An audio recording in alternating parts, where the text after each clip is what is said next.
How to Retire Without Freaking Out. Written by Joshua Emmanuel Walker. Narrated by Joshua Emmanuel Walker. My name is Joshua Emmanuel Walker, and welcome to my podcast. This podcast is based on the book, How to Retire Without Freaking Out. Simple strategies, real math, and zero financial fear-mongering. Introduction: why this book exists and why I'm not here to scare you. Let me start with a confession. I did not grow up in a household where anyone sat around the table saying things like, okay, let's talk about retirement income planning. In my family, money was always present, just never planned. It was something you dealt with when it showed up, and then you fought about it when it disappeared and avoided it when it made everybody uncomfortable. I grew up in Atlanta, Georgia, Falcons fan, so always disappointed. My grandfather was a Tuskegee Airman. Discipline, excellence, and service were a big part of the household culture. My parents were divorced, sadly, and my mom was very locally famous. If you lived in the city, you probably knew who she was. And my dad, well, he was always working out, building out his law practice, so everyone was doing well, but future planning wasn't really our strong suit. It wasn't really the culture. Bills were real, conversations were emotional, and the future was kind of vague. It was just, school and job. But here's the thing, that's not unusual. Most people don't fail at retirement because they're irresponsible or bad with money. They fail because no one ever taught them how to think about the future calmly. Later, I went on to the University of San Diego and somehow studied both visual art and finance, which sounds super random until you realize retirement planning is exactly where emotion and numbers collide. Art taught me how people feel. Finance taught me how numbers behave. Real planning lives in the overlap. I worked in creative roles at Netflix and William Morris Endeavor. I lived in 8 different countries, and I learned 4 different languages. I saw how different cultures treat money, aging, and security. Then I moved into sales, home insurance, final expense, and sitting across from real people making real decisions at real kitchen tables. And over, I saw the same thing. People weren't afraid of math. They were afraid of uncertainty. This book exists to remove that fear, without doom, without hype, and without pretending that the future is predictable. Retirement doesn't require genius. It requires clarity. And that's what I aim to give you, so let's get you there. Chapter 1. Why everyone is freaking out and why you don't have to. If panic were a retirement strategy, cable news would legally be required to disclose conflicts of interest. Turn on the TV, open your phone, or scroll for 5 minutes and you'll hear some version of the same message. Social Security is running out, the dollar is collapsing, the market is rigged, you're behind, and if you don't act immediately, it's already too late. It's loud, it's relentless, and it works, not because it's accurate, but because fear short-circuits thinking. Most people don't panic about retirement because they're bad with money. They panic because the conversation is framed like a countdown clock. Every headline implies urgency without clarity, and every solution is positioned as last chance.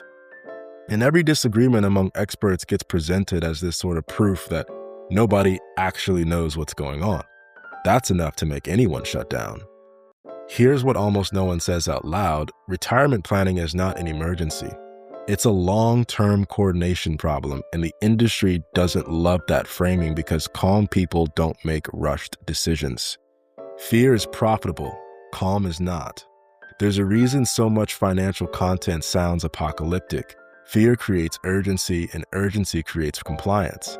When people are scared, they don't ask as many questions. They don't slow down. They don't compare options. They look for relief. But fear is a terrible foundation for long-term decisions. I've sat across from people who were convinced they were about to run out of time, even when the math clearly showed they weren't. I've also met people who were wildly confident and completely unprepared. In both cases, the problem wasn't intelligence, it was framing. Retirement gets treated like a cliff when it's actually a road, and roads can be mapped. Where my perspective comes from. I didn't grow up watching calm, rational retirement planning in action. I grew up in Atlanta in a family where money was always present, just never organized. Conversations about money weren't quiet or strategic. They were emotional, reactive, and usually happened after something went wrong. You know, my grandfather was a Tuskegee Airman, disciplined, precise, and forward-thinking, but like a lot of families, those values didn't always translate into financial planning across generations.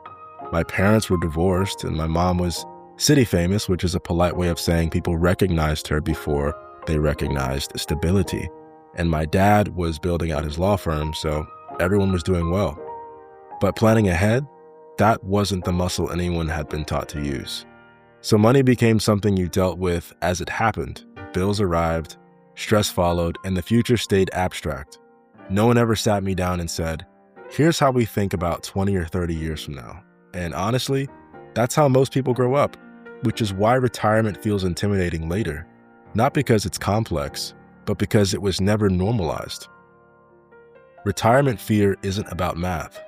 Here's something I learned early in this business. People aren't afraid of numbers, they're afraid of uncertainty.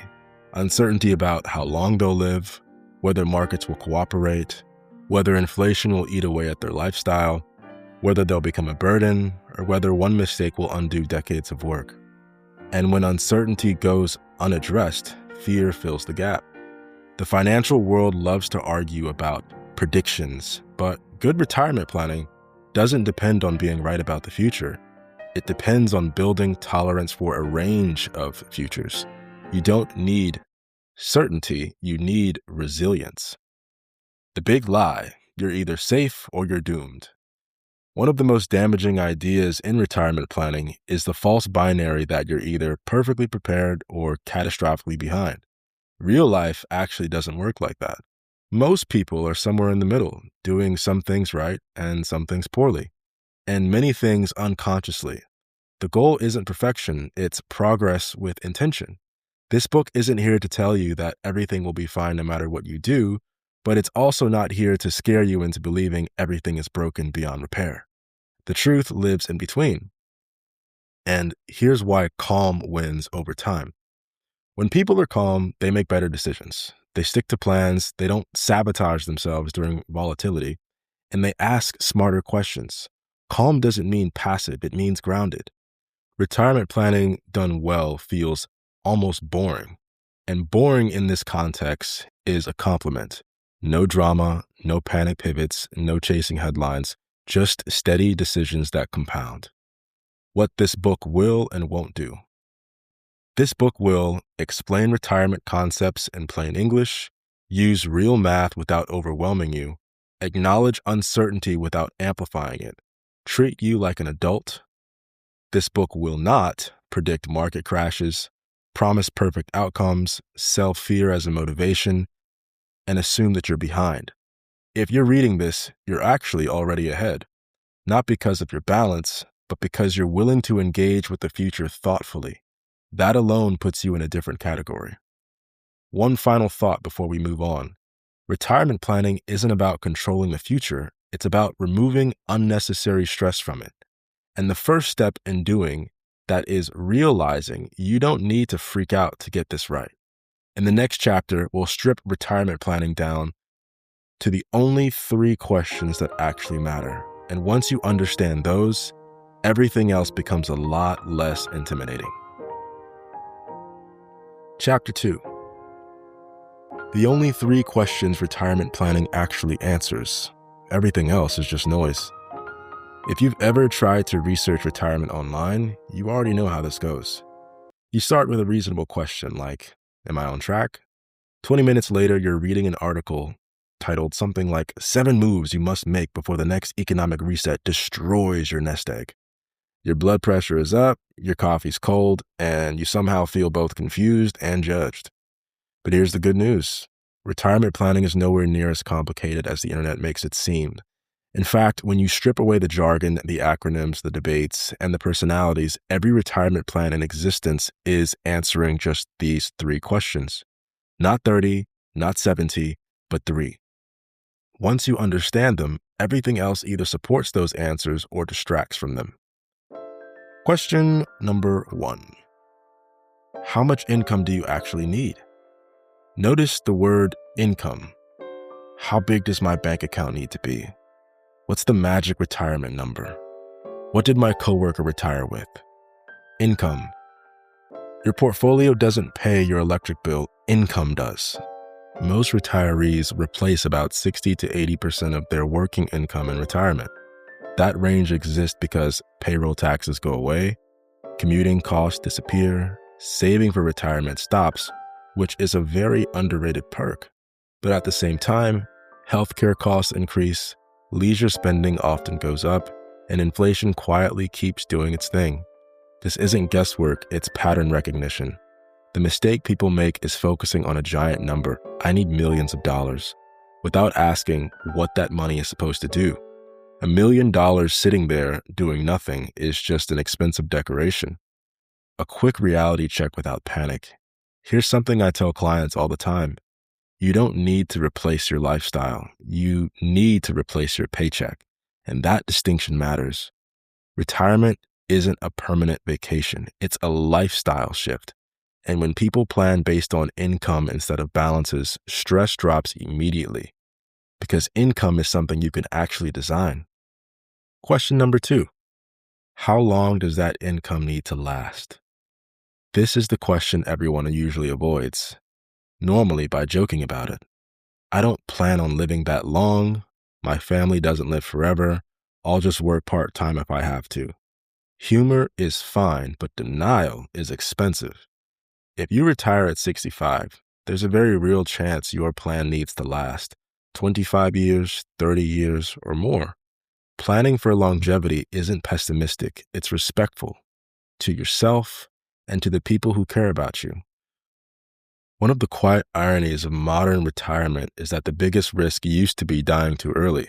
Now for many people, it's living longer than their money. That's not a problem to fear, it's a problem to plan for. Longevity isn't the enemy. Unplanned longevity is. People don't run out of money because they live long lives. They run out of money because income wasn't structured, risk wasn't managed, and withdrawals were reactive. A well-built plan assumes you might live a long time and doesn't punish you for it. Question number 3. Where is the income coming from? This is where things usually get vague. People say things like, my 401k, my TSP, my 403b, the market, my investments, my CD. None of those are income sources, they're containers. Income comes from things like Social Security, pensions if you're lucky, personal savings turned into withdrawals, guaranteed income sources, sometimes part-time work. Each one behaves differently. Each one shows up on a different schedule, and each one carries a different level of reliability. The problem isn't having multiple sources. The problem is not knowing which ones are dependable and which ones fluctuate. A retirement plan without clearly defined income sources is like a restaurant without a menu. Something might show up, but you won't know what it is until it arrives. Why these 3 questions calm everything down? Once these 3 questions are answered, even just roughly, something important happens. The noise fades, and you stop reacting to headlines because you understand what they actually affect. You stop comparing yourself to other people because their plan has nothing to do with yours. And you stop confusing the market movement with personal failure. Retirement planning becomes less emotional because it becomes more intentional. Why most people never get clear answers. And here's the uncomfortable truth. These 3 questions are simple, but they don't sell well. There's no urgency baked into them, no shock value, and no fear trigger. And they don't create dramatic before and after stories, but they work. They turn retirement from a mystery into a framework. And here's one more honest observation. I've worked with single people, divorced people, couples married for decades, people who plan meticulously, and people who never planned at all. The ones who sleep best at night aren't the ones with the biggest accounts. They're the ones who know how much they need, how long it lasts, and where it's coming from. Everything else is refinement. Where we go next? Now that you understand the questions, we can finally talk about the math without it feeling intimidating. In the next chapter, we'll break down the real numbers behind retirement. inflation, longevity, and why you don't need perfect predictions to build solid plans. And I promise, yes, we'll keep it human. Chapter 3. The real math of retirement. No guessing, no hype, and no crystal balls. Let's clear something up right away. If retirement planning required perfect predictions, nobody would ever retire. You don't need to know where the market will be next year, or what inflation will do in 2041, or whether your cousin's once-in-a-lifetime investment opportunity is about to change everything. You don't need to time anything perfectly or outsmart the global economy. You just need math that forgives imperfection. Good retirement plans aren't built on brilliance, they're built on durability. They assume you'll be wrong sometimes, that life will surprise you, and that the markets will misbehave at inconvenient moments. The goal isn't to predict the future, it's to survive a wide range of futures without panic. That distinction changes everything. Why retirement math feels scarier than it is. Most people think they're afraid of math, but that's not really the issue. What they're afraid of is what the math might say. Numbers feel final, they feel judgmental in a way, and they don't care how hard you worked or how unfair things felt along the way. So instead of engaging with math, people avoid it. They substitute headlines, opinions, or hope. And hope, while emotionally comforting, is terrible at compounding. The irony is that retirement math is actually much simpler than it's presented. The complexity usually comes from people trying to outsmart themselves or trying to sound smart, not from the problem itself. At its core, retirement math answers one basic question. Can your income support your lifestyle for as long as you're alive without relying on luck? That's it. Inflation, the quiet background noise. Inflation doesn't arrive like a monster kicking down the door. It's more like a slow leak you don't notice until the room feels colder. Year to year, inflation feels manageable, 5% here, 3% here, but over decades, it quietly changes the math. What feels comfortable today won't feel the same 20 years from now, even if your lifestyle hasn't changed at all. This is where people get tripped up. They hear dramatic warnings about inflation, destroying their purchasing power, and either overreact or completely tune out. The truth is somewhere in the middle. Inflation is real, predictable over long periods, and entirely plannable for. It doesn't require heroics, it just requires acknowledgement. When retirement plans fail, it's rarely because inflation was higher than expected. It's because inflation wasn't accounted for at all. Longevity planning for a long life without jinxing it. There's a strange superstition around planning to live a long time, as if acknowledging longevity somehow tempts fate. It doesn't. Planning for a long life doesn't make you live longer. It just prevents you from running out of money if you do. One of the biggest shifts in modern retirement is that people are living longer than the systems designed to support them. Social Security was never meant to cover everything, and pensions are rare, and personal savings now have to carry more weight for more years. This isn't a failure of the system, it's the result of success. People are healthier, medicine is better, and longevity is increasing. A good retirement plan treats a long life as a feature, not a problem. The difference between averages and reality. You'll often hear that the market averages about 7 or 8% over time. That may be true in a broad historical sense, but averages don't pay the bills. Retirement doesn't care about long-term averages. It cares about what happens when you're withdrawing money. Two people can experience the same average returns over 30 years and have two completely different outcomes based on timing. Early losses hurt more than later ones. Withdrawals during downturns compound damage faster than most people realize. And this is why retirement planning isn't just about growth, it's about sequencing, structure, and stress testing. If your plan only works when markets behave, it's not a plan, it's a wish. Money is energy in the least mystical way possible. Here's the simplest way I found to explain retirement math without making people glaze over. Money is energy, not in a crystal on the nightstand way, but in a practical way, in a mechanical way. It flows in, it flows out. It compounds when treated well and leaks when it's ignored.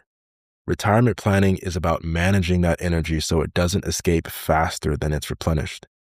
Uncertainty creates leaks. Panic creates leaks. Poorly timed decisions create massive leaks. A calm, structured plan plugs most of them automatically.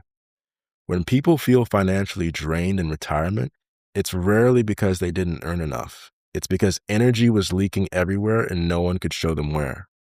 You don't need precision, you need margin. One of the biggest myths in retirement planning is that you need precise answers. You don't. You need margin. Margin is what allows you to adjust without stress. It's what lets you weather bad years without rewriting your entire plan. It's what keeps you from making emotional decisions when markets wobble. The best plans assume markets will misbehave, expenses will surprise you, and life will change. And then they build room for all of it. That's not pessimism, that's maturity. Why calm math beats clever math? Clever math looks impressive on paper. Calm math works in real life. Clever math requires everything to go right. Calm math only requires that not everything goes wrong at once. When people tell me they want a simple plan, what they're really saying is that they want a plan they can stick with even when they're tired, distracted, or stressed. That's the kind of math this book is built on. Where do we go from here? Now that you understand the math framework, we can talk about the systems that sit on top of it. In the next chapter, we'll break down Social Security, what it actually is, what it isn't, and why it was never meant to be your entire plan, despite what the headlines suggest. And don't worry, we'll keep it calm. Social Security, what it is, what it isn't, and why it was never meant to do everything. If Social Security was a person, it'd be exhausted. Everyone expects it to do everything, support everyone, last forever, and never complain, all while being constantly told it's about to run out. It's no wonder people are confused. And for decades, Social Security has been framed as these massive extremes. Either it's collapsing tomorrow or it's something you can rely on entirely if you just wait long enough. Neither is true. The reality is much less dramatic and far more useful. Social Security was designed to be a foundation, not a lifestyle. It was meant to keep older Americans out of poverty, not to replace their income entirely or fund 30 years of travel, hobbies, and grandchildren. Understanding that one fact removes most of the fear. The context nobody mentions. When Social Security was created, people didn't live nearly as long as they do today. The system was built at a time when retirement was shorter, families were larger, and fewer people collected benefits for decades. It worked well in that context, but the problem isn't that Social Security is broken.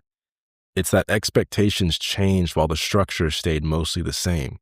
Today, people retire earlier, they live longer, and expect more flexibility. That means Social Security now has to stretch further, which it does, imperfectly, but not uselessly. The running out myth. Here's where the headlines tend to mislead. You're often going to hear that Social Security is running out of money. What that usually means is that the trust fund reserves are projected to be depleted at some point in the future. Even in those scenarios, payroll taxes would still fund a large portion of benefits. In other words, this isn't a lights-off situation.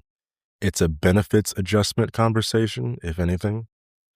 Those adjustments could come in the form of higher taxes, delayed claiming ages, benefit formula changes, or some combination of all three. None of that is ideal, but none of it means Social Security disappears. The system may change. It may become less generous, but it is extraordinarily unlikely to vanish. Social Security is insurance, not investment. One reason Social Security causes so much anxiety is because people treat it like an investment. It isn't.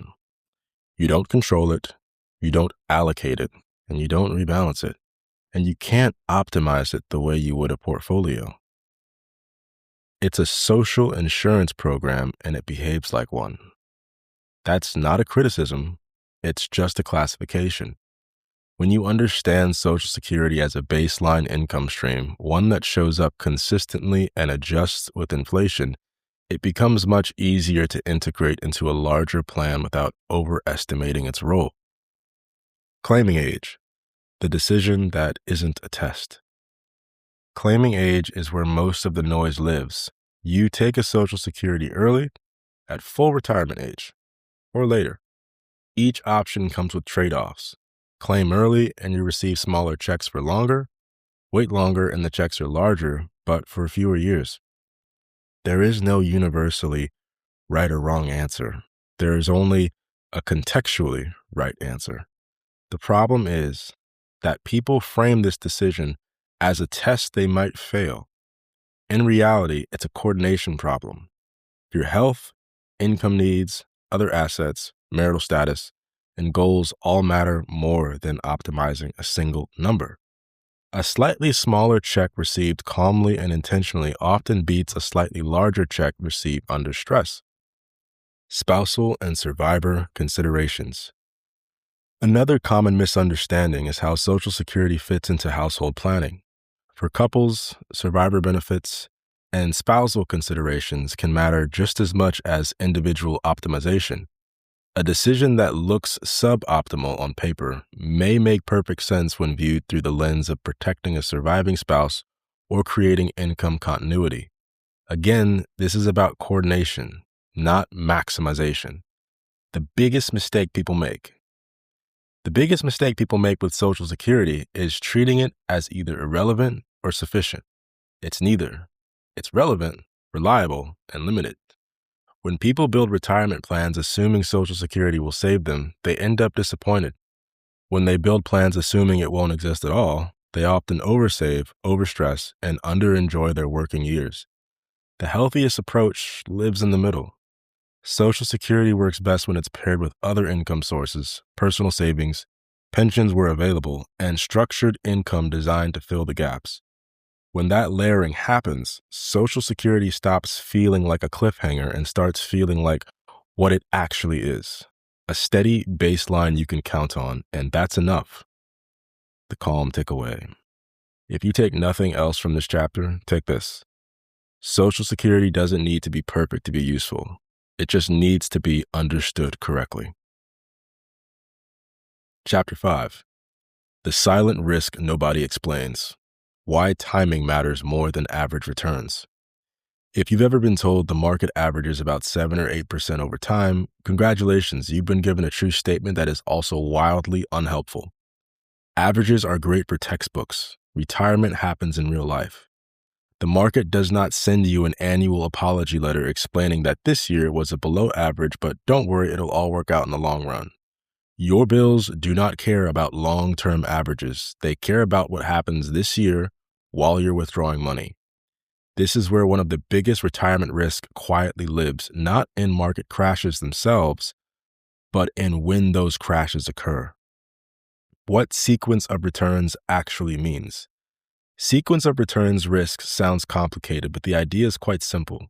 It refers to the order in which investment returns happen, especially early in retirement, when you're taking money out instead of putting it in. When you're working and contributing, bad years early don't hurt much. You're buying assets at lower prices, and time is on your side. When you're retired and withdrawing, bad years early can do real damage. You're pulling money out of a shrinking pool, which leaves less behind to recover when markets rebound. Same average return, completely different outcome. Two retirees, same returns, very different lives. Imagine two people who retire with the same amount of money and experience the same average market return over 30 years. One retires into a strong market and sees positive returns in the early years. The other retires in a downturn. On paper, their averages look identical. In reality, one enjoys a smoother retirement while the other spends years anxious, cutting back, or worse, running out of money early. The difference wasn't intelligence. It wasn't effort. It was timing.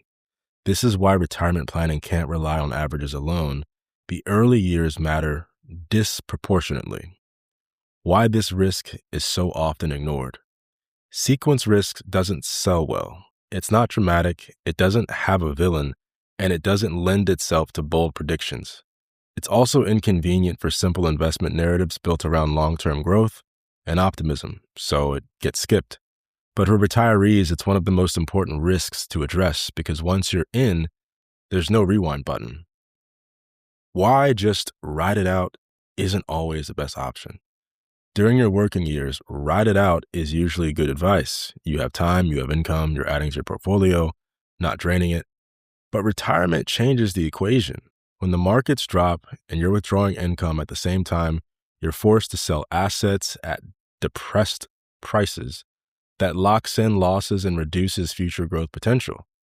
This doesn't mean markets are bad. It means withdrawals need structure. A plan that assumes markets will cooperate right when you need them to is fragile by design. The emotional cost of early losses. Sequence risk isn't just mathematical, it's psychological. Retiring into a volatile or a declining market can erode confidence quickly.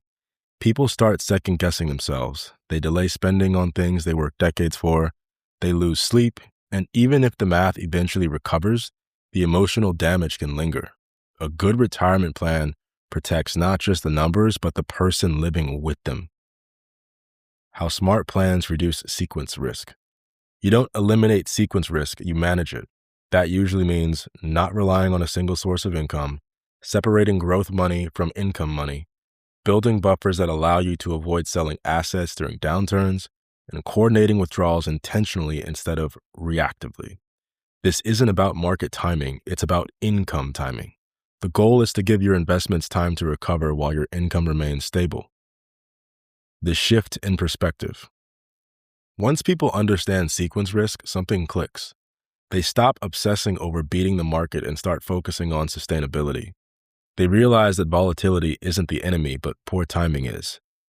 This is also where many people first see the value of guaranteed income, income layers, and planning that isn't dependent on perfect conditions. You don't need markets to behave perfectly. You need your plan to behave predictably.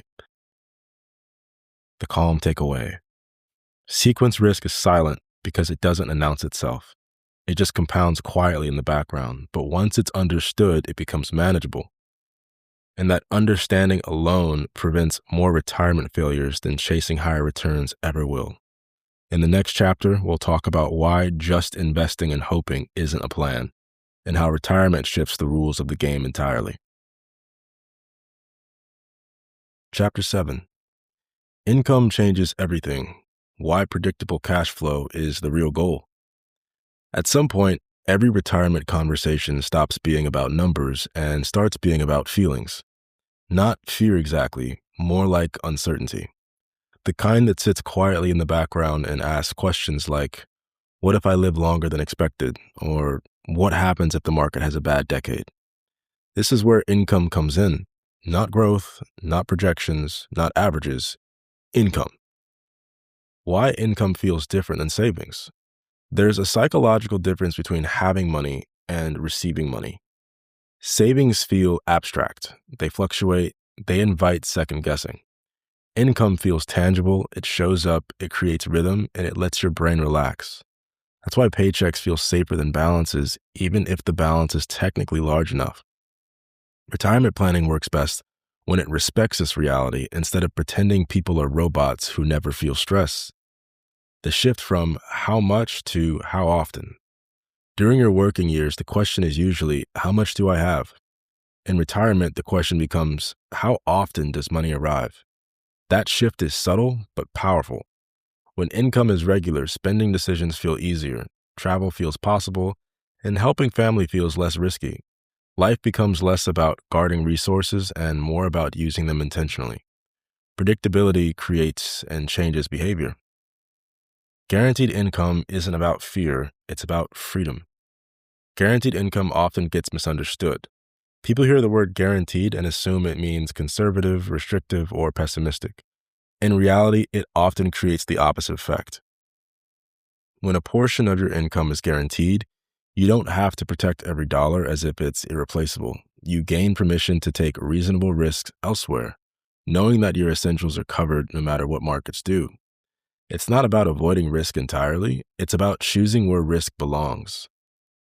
Layering income instead of betting on one source.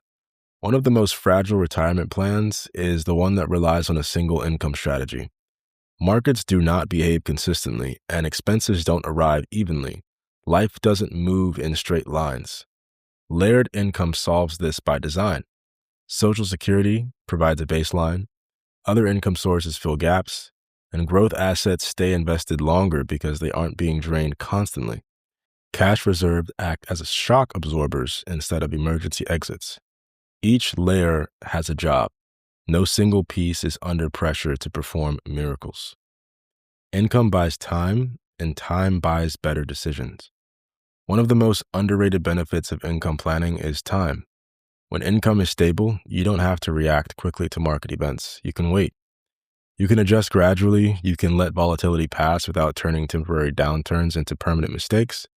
Time is the most valuable asset in retirement, and income is what it creates. Why people feel richer with less stress.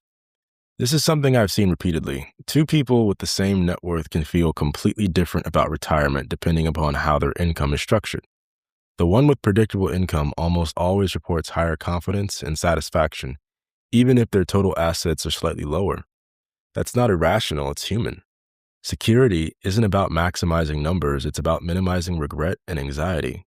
Income as energy revisited. Earlier in the book, we talked about money as energy. Income is just energy in motion. When it flows consistently, there's less leakage, less hoarding, and less fear-based decision-making. When energy gets blocked, when income feels uncertain, people tighten up, and sometimes unnecessarily so. A good income plan keeps energy moving without forcing it. The calm takeaway. Retirement stops feeling scary when income becomes reliable. Not because nothing can go wrong, but because not everything can go wrong at once.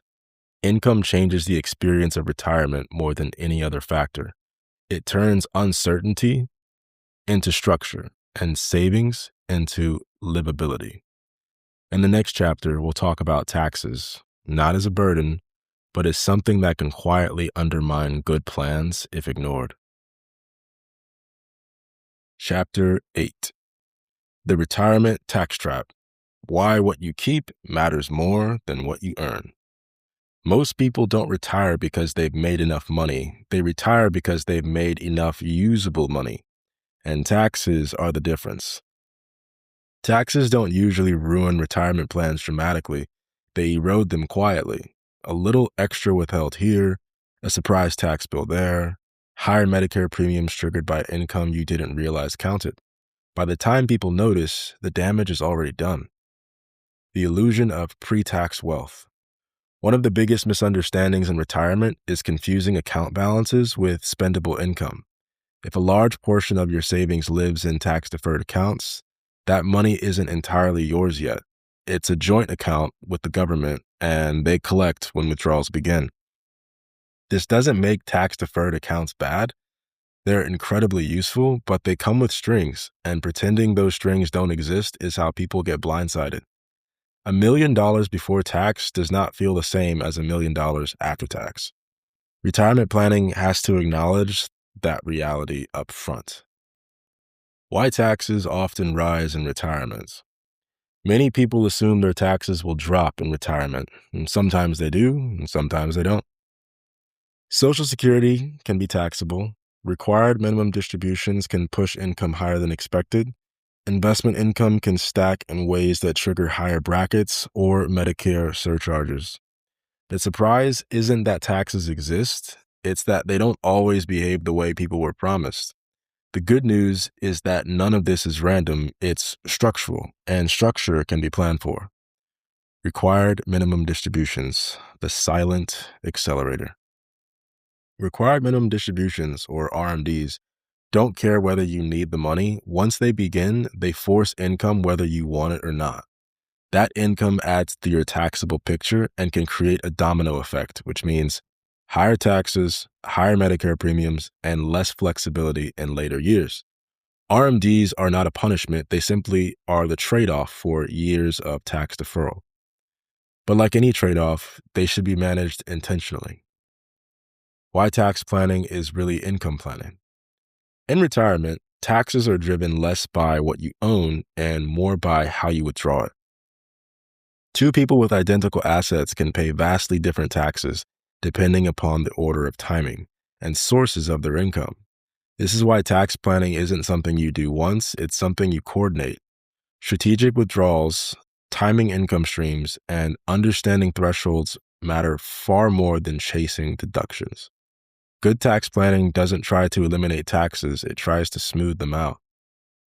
The hidden tax, losing flexibility. The biggest tax problem in retirement often isn't the IRS, it's inflexibility. When all your income is taxed the same way, you lose control. When income hits automatically without planning, you lose options. When tax surprises dictate decisions, stress rises fast. Flexibility is the real asset. Retirement plans that include multiple tax treatments give you choices, and choices create calm. Why I'll deal with taxes later rarely works. Taxes are easiest to manage before you need the money. Waiting until retirement to think about taxes often means reacting instead of planning, and by then the rules are set, the accounts are built, and the levers are fewer. Planning earlier doesn't mean locking yourself into a rigid strategy. It means creating options you can use later or not. Calm takeaway is that taxes aren't the enemy. Surprise taxes are. A good retirement plan treats taxes as a known variable and not an afterthought. When tax planning is coordinated with income planning, the result is more money in your pocket and fewer unpleasant surprises. In the next chapter, we'll talk about the risks that actually matter and why most of them have nothing to do with the stock market. Chapter 8. The Retirement Tax Trap. Why what you keep matters more than what you earn. Most people don't retire because they've made enough money. They retire because they've made enough usable money. And taxes are the difference.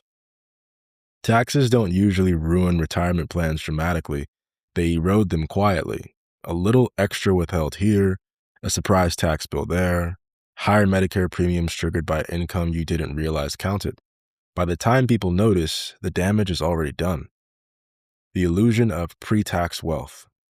One of the biggest misunderstandings in retirement is confusing account balances with spendable income. If a large portion of your savings lives in tax-deferred accounts, that money isn't entirely yours yet.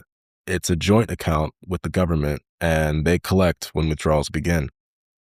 This doesn't make tax-deferred accounts bad. They're incredibly useful, but they come with strings, and pretending those strings don't exist is how people get blindsided. $1 million before tax does not feel the same as $1 million after tax. Retirement planning has to acknowledge that reality up front. Why taxes often rise in retirement. Many people assume their taxes will drop in retirement, and sometimes they do, and sometimes they don't. Social Security can be taxable. Required minimum distributions can push income higher than expected. Investment income can stack in ways that trigger higher brackets or Medicare surcharges. The surprise isn't that taxes exist, it's that they don't always behave the way people were promised. The good news is that none of this is random, it's structural, and structure can be planned for. Required minimum distributions, the silent accelerator. Required minimum distributions, or RMDs, don't care whether you need the money. Once they begin, they force income whether you want it or not.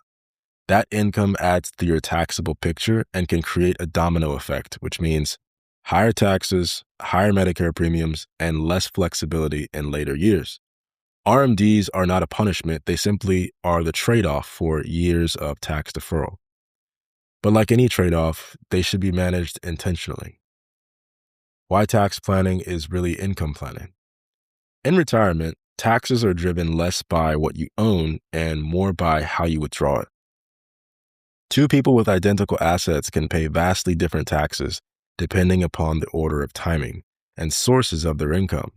This is why tax planning isn't something you do once, it's something you coordinate. Strategic withdrawals, timing income streams, and understanding thresholds matter far more than chasing deductions.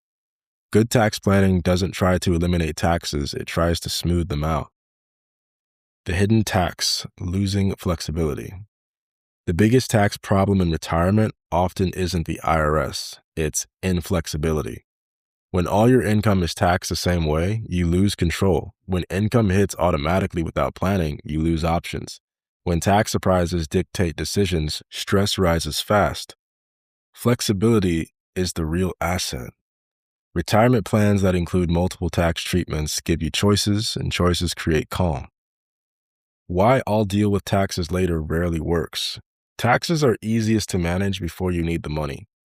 Waiting until retirement to think about taxes often means reacting instead of planning, and by then the rules are set, the accounts are built, and the levers are fewer. Planning earlier doesn't mean locking yourself into a rigid strategy. It means creating options you can use later or not. Calm takeaway is that taxes aren't the enemy. Surprise taxes are. A good retirement plan treats taxes as a known variable and not an afterthought. When tax planning is coordinated with income planning, the result is more money in your pocket and fewer unpleasant surprises. In the next chapter, we'll talk about the risks that actually matter and why most of them have nothing to do with the stock market. Chapter 9. Risks that actually matter. It's not just the market. When people talk about retirement risks, they almost always mean the market. Will stocks crash? Will bonds underperform? Will the economy fall apart at the worst possible time? Those risks are real, but they're usually not the ones that derail retirement plans. The biggest retirement risks don't show up on CNBC. They show up quietly, gradually, and often without warning. There's a longevity risk, outliving the plan. The most obvious risk is also the most uncomfortable to talk about. Living longer than expected. This isn't a bad problem to have, but it is a planning problem. Every extra year of life requires income, healthcare, and flexibility. Plans built around average lifespans tend to break when reality extends beyond the spreadsheet. Longevity doesn't require dramatic assumptions, it requires humility. Planning for a long life isn't pessimistic, it's practical. Healthcare risk, the expense everyone underestimates. Healthcare costs don't behave like normal expenses. They arrive unpredictably and they escalate over time, and often cluster late in life when income flexibility is lowest. Even people with Medicare are often surprised by out-of-pocket costs, supplemental coverage decisions, and long-term care considerations. The risk isn't just cost, it's timing. A plan that works beautifully on paper can be destabilized by one poorly timed health event if there's no buffer in it. Cognitive risk, decision-making changes. This is a sensitive topic, but it matters. As people age, decision-making can become harder, not always dramatically and not for everyone, but enough that planning for it is wise. Good retirement plans anticipate that future you may not want to actively manage complex strategies. Simplicity and structure become assets, not limitations. This isn't about losing independence, it's about preserving it. Family risk, the plans you didn't make. Retirement rarely unfolds in isolation. Adult children need help. Grandchildren need support. Parents age, relationships change. Financial plans get stretched in ways no one anticipated. These aren't failures of planning, they're realities of life. The risk comes from having no margin, no room to help without harming your own security. Behavioral risk, panic, inaction, and regret. One of the most dangerous retirement risks isn't external at all. It's behavior. Panic during downturns, overreacting to headlines, freezing when decisions are needed, or doing nothing for too long because everything feels overwhelming. These risks compound quietly, and they don't show up in projections. The best retirement plans are designed to reduce the need for emotional decisions during stressful moments. Why risk management is really about reducing regret. Retirement risks isn't about avoiding bad outcomes entirely. That's impossible. It's about avoiding the kind of regret that comes from preventable mistakes, selling at the wrong time, delaying action too long, or realizing too late that no one thought about a particular scenario. Managing risk is less about predicting disasters and more about preparing for inconvenience. The calm takeaway from this is markets will fluctuate. That's expected. The risks that matter most are the ones that touch daily life, health, longevity, behavior, and family. A strong retirement plan doesn't try to eliminate risk. It prioritizes which risks matter most and builds around them. In the next chapter, we'll talk about simplicity and why the best plans often look boring on paper but feel powerful in real life. Chapter 10. Simple works better. Why boring plans win. If you've ever felt slightly embarrassed that you don't understand half of what financial experts talk about, let me relieve you of that burden. Most of it isn't necessary. In fact, complexity is one of the biggest enemies of a good retirement plan. Not because complicated strategies never work, but because they're harder to maintain, harder to explain, and easier to abandon at exactly the wrong moment. Simple doesn't mean unsophisticated. Simple means resilient. Complexity feels smart until life happens. Complex plans look impressive on paper. They have more moving parts, contingencies, and clever mechanisms that assume constant attention and perfect execution. Retirement rarely cooperates with that assumption. Life introduces distractions, health changes, energy shifts, and priorities evolve. A plan that requires constant tinkering becomes a burden instead of a tool. The best plans are the ones that keep working even when you stop thinking about them every day. Simplicity reduces mistakes. Most retirement failures aren't caused by bad markets, they're caused by bad timing and emotional decisions layered on top of unnecessary complexity. When plans are simple, decisions become clearer. When decisions are clearer, mistakes are less likely. When mistakes are fewer, outcomes improve. This isn't a theory, it's pattern recognition. Boring plans are easy to stick with. There's a strange truth in retirement planning. The plans people stick with outperform the plans that look better on paper.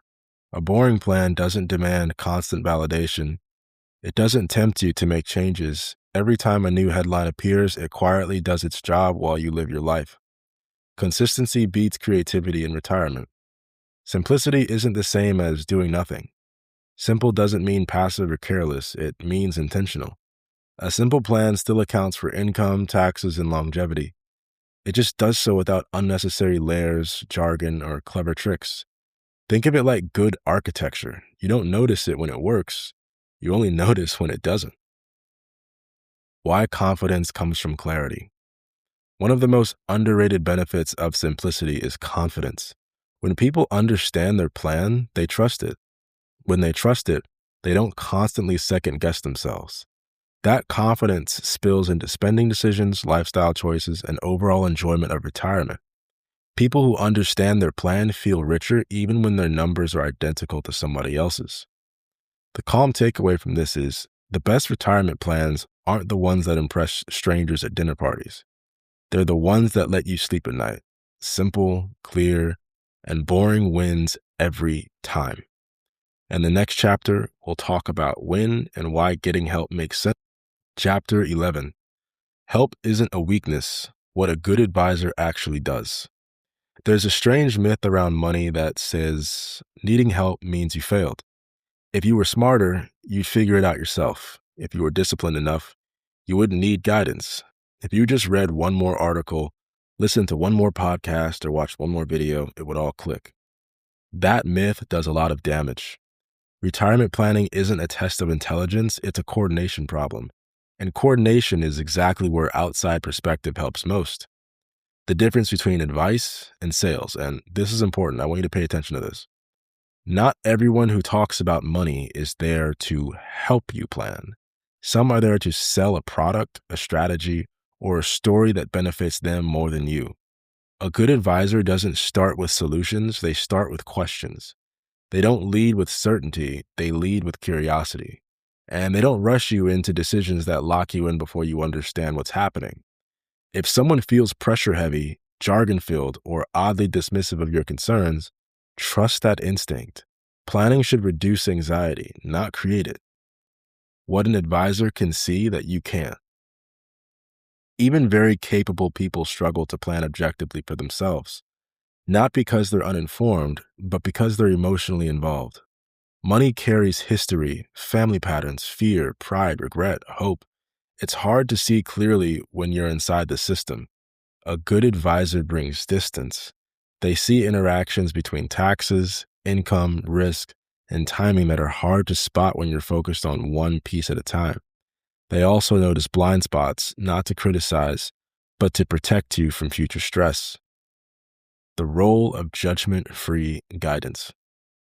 One of the most underrated qualities in a good advisor is emotional neutrality. No shaming, no lectures, no, you should have done this earlier, just clarity. People come into planning at different stages with different histories and constraints. The job isn't to rewrite the past, it's to improve the future with the tools available now. Good guidance meets you where you are and builds forward from there. Why the relationship matters more than the strategy. Retirement planning isn't a one-time event, it's a long conversation. Your needs will change, markets will change, tax laws will change, and life will change. A good advisor relationship evolves with you. It adapts, it updates, it stays relevant. If you wouldn't trust someone with a major life decision, they probably shouldn't be guiding your financial ones either. Independence doesn't mean doing it alone. One of the biggest misconceptions about working with an advisor is that you're giving up control. You're not. You're outsourcing complexity, not authority. The best advisor-client relationships feel collaborative. You remain informed, you remain involved, and you remain the final decision maker. The advisor's role is to organize information, clarity trade-offs, and help you avoid unnecessary mistakes, not to dictate your life. Trust is built, not claimed. Anyone can say they're trustworthy. Trust is built through transparency, patience, and consistency over time. You should feel comfortable asking questions, you should understand recommendations being made, and you should never feel rushed into something you don't fully grasp. If you leave conversations feeling calmer and clearer, that's a really good sign. The calm takeaway. Needing help doesn't mean you failed, it means the problem is complex enough to deserve attention. The right guidance doesn't take power away from you, it gives you structure, clarity, and confidence so that you can focus on living instead of worrying. In the next chapter, we'll bring everything together, not with more theory, but with how to think about retirement as a chapter of life, not just a financial event. Chapter 12. Retirement isn't the end, it's the point. Designing a life, not just an exit strategy. Somewhere along the way, retirement got framed as an ending. The end of work, the end of productivity, the end of relevance.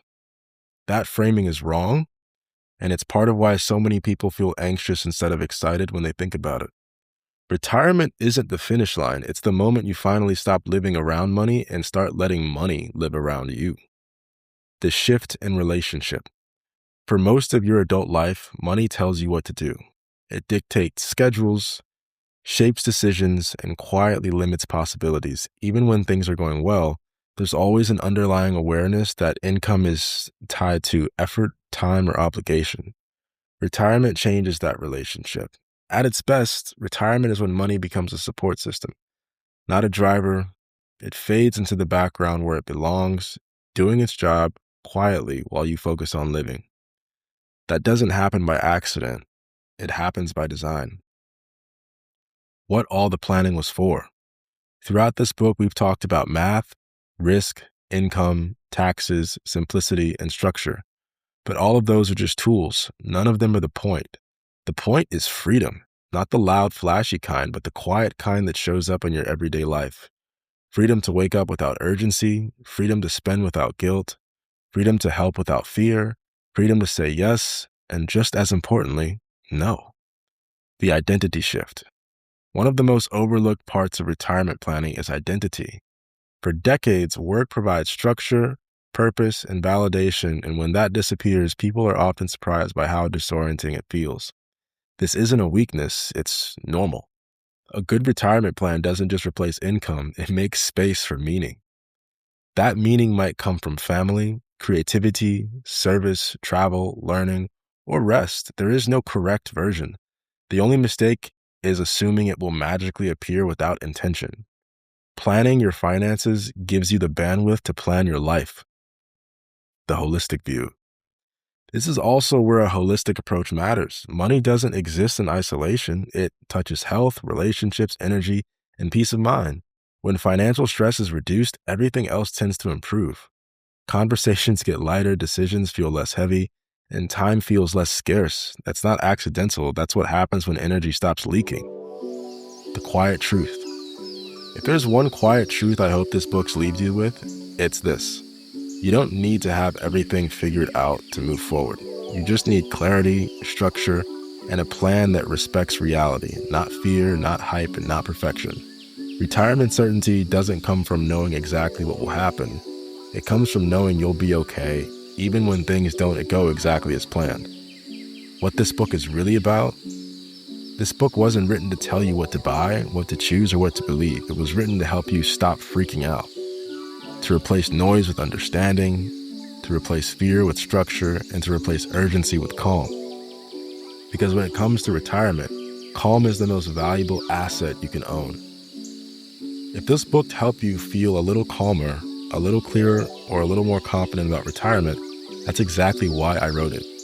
If you want to talk through your situation, ask questions, or make sure your plan actually lines up with your real life, feel free to reach out. No pressure, no jargon, no fear-based conversations, just clarity. Shoot me an email at joshuawalker@nostressretirementplanning.com. You can also find my office and additional resources at walkerwealthprotection.com. That's WALKER WEALTHPROTECTION.com, or call my office directly at 719-752-8195.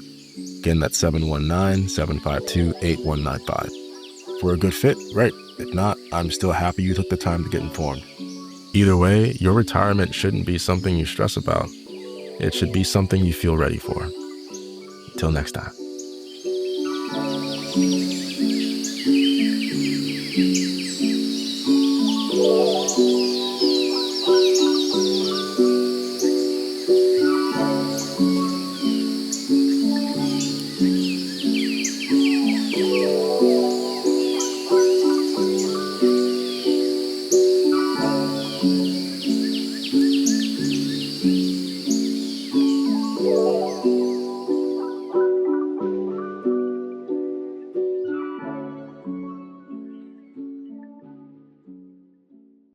You have reached the end of the audiobook, How to Retire Without Freaking Out.